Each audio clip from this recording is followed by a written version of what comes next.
Ouverte ce jeudi 9 décembre 2021, cette table ronde de la société civile RD congolaise dans sa diversité, placée sous le thème Une société autonome, indépendante et responsable face aux enjeux de gouvernance démocratique, se veut un cadre de réflexion sur la gouvernance politique et l'indépendance des acteurs de la société civile. C'est en faveur d'une bonne gouvernance, d'un véritable état de droit, aussi et surtout pour des élections crédibles, transparentes et apaisées en 2023 en République démocratique du Congo. Jérôme Bonso est secrétaire permanent de l'AETA.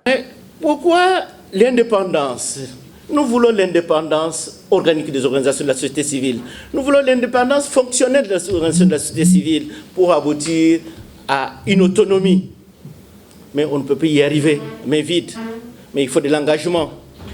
Et c'est pourquoi, quand je vous ai présenté les organisations, la synergie, nous travaillons dans les secteurs de la gouvernance électorale, démocratie, nous travaillons dans le secteur de la promotion et défense des droits de l'homme, nous travaillons dans le secteur des ressources naturelles et nous travaillons dans le secteur des mines. C'est ça les composantes qui exigent, Excellence Monsieur le ministre des Droits humains, la gouvernance.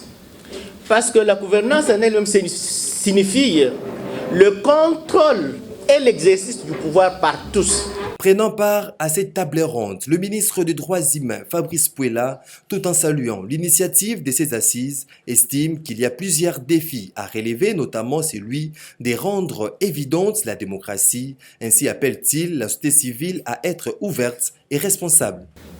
La République démocratique du Congo sort d'une période très difficile, nous en convenons. Beaucoup de défis se présentent devant nous.